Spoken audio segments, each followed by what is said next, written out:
Here we are again talking about coaching. I'm here with Yannick and Nicki. Hey guys. Hello. All right, so in today's episode, we're going to talk about dual relationships. Can I coach a friend or a colleague at work? And I'm not sure who sent the question in, but it's a really good question. And I would add maybe even that can I coach a family member? I know some hmm coaches that do coach family members, and I know some have a very strict rule around, no friends, no family. So yeah, let's dive in. What are your thoughts on this? First of all, my thought is that seems crazy. Coaching a family member. I mean, I get where people are coming from, but I remember, I think it was the coach that I shall not name, who said there was a testimonial from his son on his website. And I'm like, what? Uh, Mm. And I know the coach charges like $200,000 and he made his son pay $200,000 for the coaching. I'm like, I mean, just I don't think you can effectively coach someone you're so close with. I remember once a student sent in an assignment coaching video, and I knew it was her boyfriend. And there were all these dynamics at play that were just so confusing to someone watching from the outside because it's like, what the hell is going on here? There's like so much going on. And where's all of this coming from? There's so much more than just a coaching relationship. So when someone's that close to you, I think it's impossible to do effective coaching. I think you can put your coaching hat on for a bit and you can offer someone some questions. But over a longer period of time, all of this stuff comes in the way. Will someone that you haven't, I think that one of the main challenges is that when you have an ongoing relationship outside of the coaching, will they be as open with you as if you were someone who they can kick out of their life and never have to see ever again at any moment in time? You know, I coached a friend once in the beginning. I did coach some friends. I think everybody in the beginning of their coaching journey coaches some people that they know. It's easiest to sign up a client or to invite someone into coaching space because they already have trust. They already know you. They already, there's already some sense of familiarity, which makes it easy to invite somebody into a coaching relationship. But then once you're in it, I remember a moment very clearly when we were in our circle of friends, just having a beer, and that that person, my friend, who I was also coaching at the time, he said something that was directly related to something we were saying in the coaching relationship. And I noticed this look. He knew that I knew that what he was saying right now was kind of bullshit, you know? And it was very awkward for me and probably also for him. And ultimately, we didn't continue coaching together. And something had to do with that moment. But I think that's the underlying challenge. When we see someone again outside, it's not impossible, right? If we do have like, not every coach has the luxury to only have one relationship. You might coach in a local Mm. community, right? You might see somebody in the pub or in the supermarket just because it's a small town and you coach locally. That's unavoidable. That's okay. Therapists run into their clients, maybe not all the time, but it certainly happens in smaller communities. You can contract around, what's going to happen then. I may not greet you or even acknowledge you unless you approach me. We might find each other at a network event. How would you like us to be with each other? How should we navigate that other dual relationship? I recently have been asked to be a supervisor for for an organization that I might do some work for. So we just discussed this. How, if at all, might this affect our relationship if we also have another relationship, if we also work in the same place? If there's also an element of management or admin and that we need to navigate. So I think in coaching, it's less concerning because usually people are quite resourceful and able to deal with dual relationships. But you're not doing yourself a favor. It's always more complicated to have more than one relationship. So whenever there's more than one relationship, it's more difficult, it's more challenging for the coach. Because even if I'm able to hold dual relationships, my client might not be able to do that so well. So they might confuse you. I had a supervisee, a coach in a supervision group yesterday, And he said, I'm also a doctor and I'm doing group coaching with a bunch of doctors. And I want to be the coach in that space, but they relate to me as a doctor. So they're like, oh, surely you know what this is like. And as a coach, you don't want to know what it's like. You want to bracket what you think you know and really tune into the client. But if they make all of these assumptions because you're one of them, it's Mhm. much more difficult to coach them, possibly impossible to coach them. And I think if you're a family member, just don't. I don't think you're doing anyone a favor. That's my very strong opinion. I have a few of those, but that's what I think. What do you think? Yeah. Yeah. Go ahead, Nikki. Oh, sorry. It was really interesting. Yeah, hearing your thoughts about it. And yeah, it certainly made me think back to the beginning of my coaching journey, where to do my hours and everything. I was, of course, also roping in friends and just kind of started to reflect a little bit back on how I felt that experience went. I mean, it's a long time now ago, and yeah, I think what you said at the end there about bracketing, what came up for me is mainly, yeah, the question of objectivity. I mean, I don't know if how much coaching, like therapy, how much you'd say like complete objectivity is essential, maybe, because I know, to some extent there is strands or opportunities in coaching to also bring in our own thinking and ideas and feelings and sharing those with permission. But I do think, yeah, with those personal relationships, and of course like family relationships being the closest and perhaps also the most triggering, I do think, it's almost like you'd require extreme objectivity. It almost becomes like an ultra marathon, because it's already hard enough, I guess, to manage our own kind of feelings and impressions and ideas that we maybe want to contribute in our coaching. But then to have that added layer of relationship complexities that in friendships and relationships can more easily be triggered, I think, yeah, that definitely is an added challenge. So to that extent, I think I share your sentiment, Yannick. It's more challenging, not impossible and interesting, but yeah, more challenging. Mhm. Yeah. Yeah, my experience was also I coached a cousin, and at that time we were quite close. And after a few sessions he was like, okay, this I can't continue. I need to have a different coach. And I think that's the important part, right? Like one person in that moment might be comfortable with how it's proceeding, and the other person is not. And not every person will speak up, but I think he felt it was affecting our relationship, Yeah. right? Because and I think that's what it is. Sometimes in we all have relationships. Like we have, for example, partners, we have friends, right? We have cousins, and we don't all reveal everything to or the same amount to every single person. And I Mhm. think sometimes that's what keeps relationships healthy, right? Yeah. So personally, yeah, I agree. I don't think it's impossible, because I have a client, for example, that coaches her sister, and get great results. But again, we don't know exactly what's happening on both sides and how that's impacting the future relationship outside of the Yeah. coaching, Yeah. right? And I think that's maybe something to, it would be interesting to maybe do some research on that, or see, to interview people that have said, okay, well, I've done this. Well, let's see, like, where's this relationship a year later? Yeah. Yeah. And to all those people that right now think, oh, I've done this and it was really helpful. I'm not saying that there's no value in it, right? I think there's huge value whenever you put your coaching hat on and tune into somebody's situation like that. I mean, I'm sure I've done it, and occasionally I still do it because Coach Yannick and Yannick, it's not that massively different, right? I mean, there's a big overlap. I think a coach and professional coaching relationship, there is a big difference because there's an element of professionality that allows me to, for example, to really challenge someone. Whereas some of my friends I've not challenged on certain things. And I'm not sure, I would be very hesitant to do that in the coaching relationship, exactly because of what Sivash said. If I tell you right now how I'm perceiving you and what I've picked up in how we are interacting in this space, how you show up sometimes with people, I see you in situations.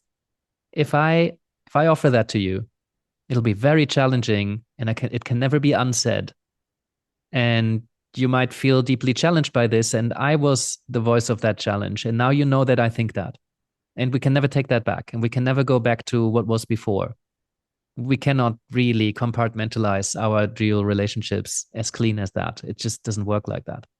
So it's not just that the client might not share with you everything. It might also that the coach might not share with the client everything that they otherwise maybe would have. So I think that's difficult. But there is surely value if you put your coaching hat on with someone that you know and you just ask them some questions and hold space for someone. That's what a good friend often does, right? One of the roles of a coach is also to be a professional friend. You know, sometimes we just need to hold space. And some of the best personal development you get when you just go to the bar with a friend or you have a coffee, you just sit down, somebody really listens to you, somebody who knows you, somebody who trusts you, somebody who's not going to judge you. You know?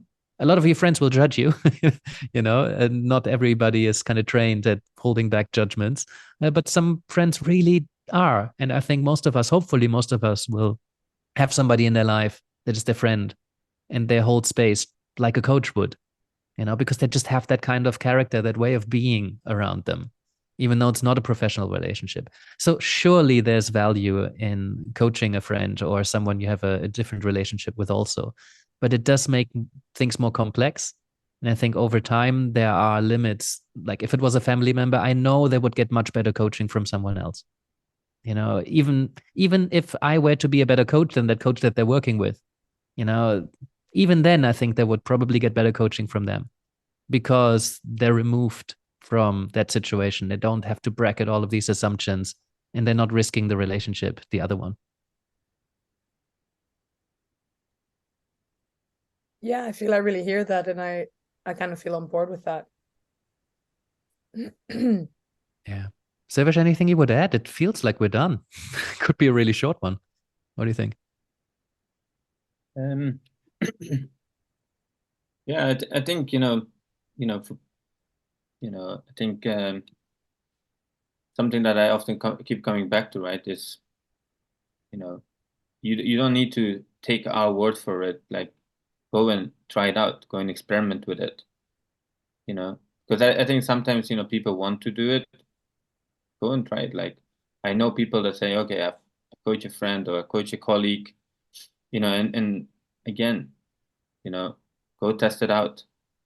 Oh, And of course, I would say though, very importantly, I once was on the way back from an event, walking with a friend back to the station, and he had told me about starting a PhD with I think Philip Zimbardo it was. Oh my God. And I'm like, what a fantastic opportunity.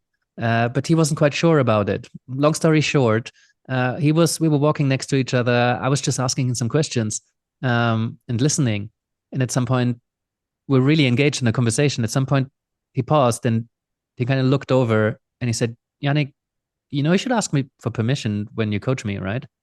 He was a coach as well. And he totally picked up that I had moved into coaching mode.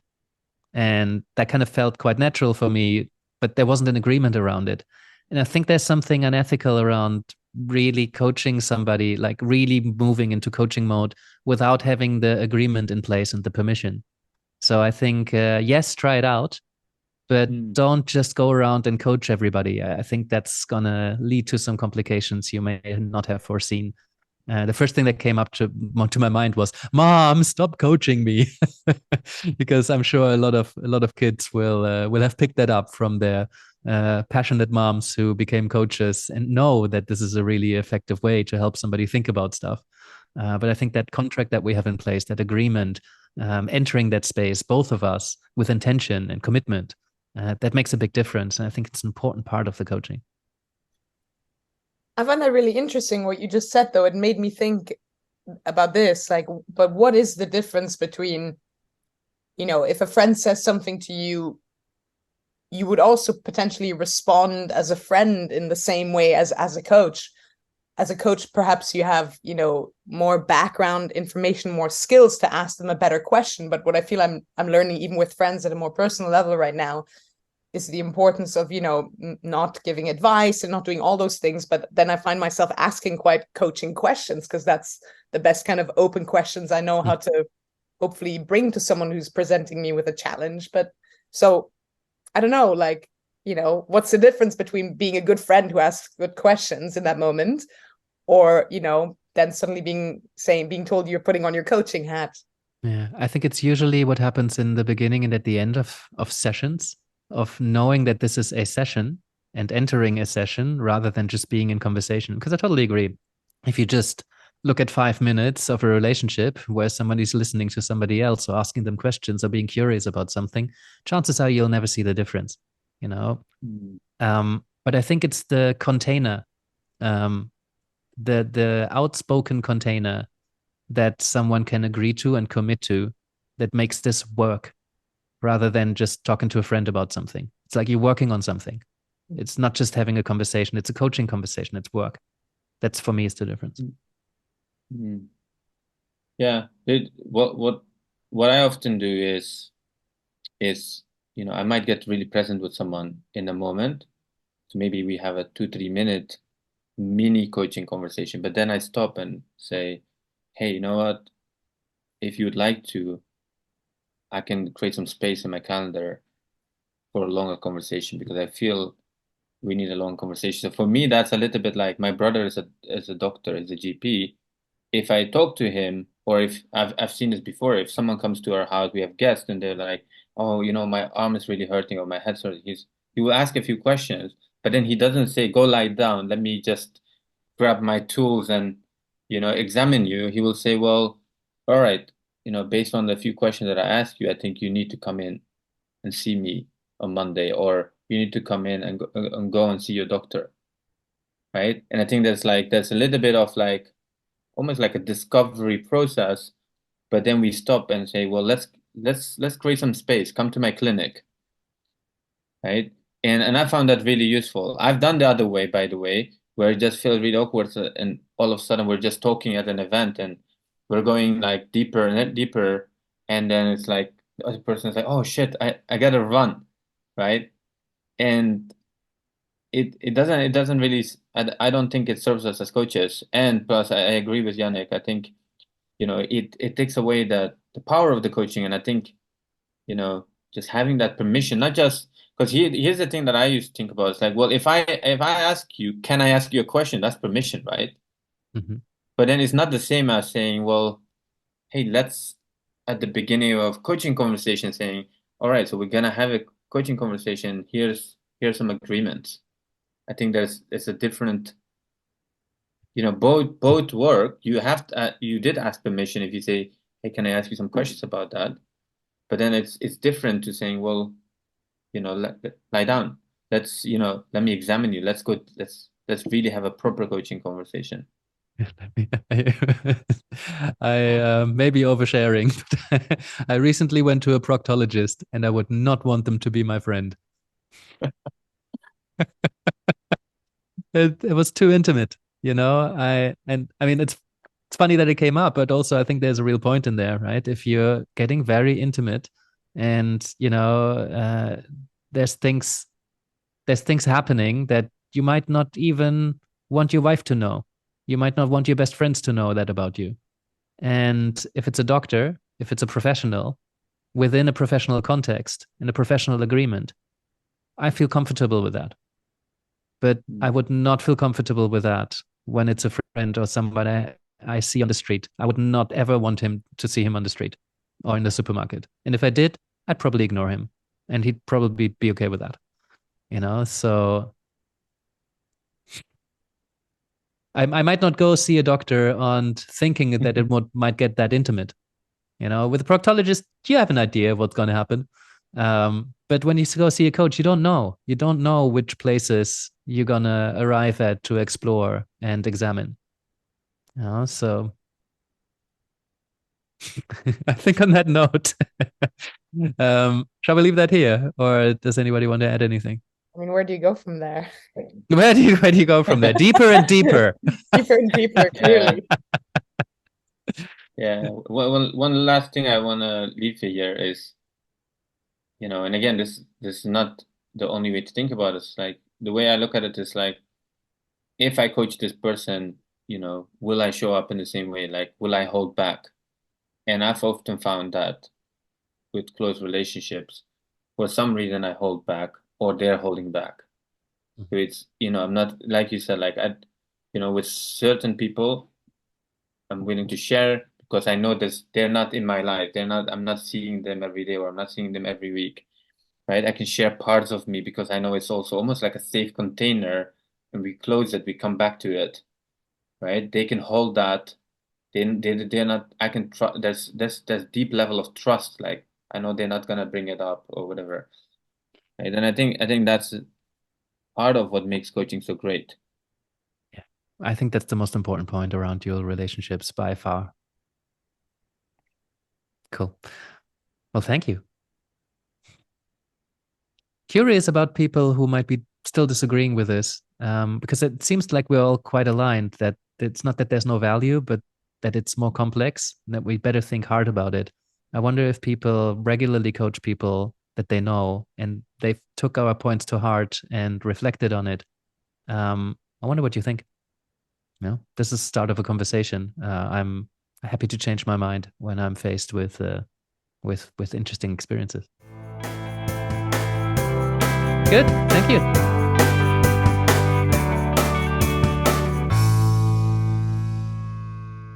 Thank you for being with us today.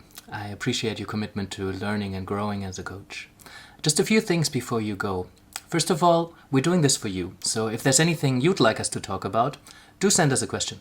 Secondly, we're not doing this for profit, so we rely on your support to help us reach as many coaches as we can.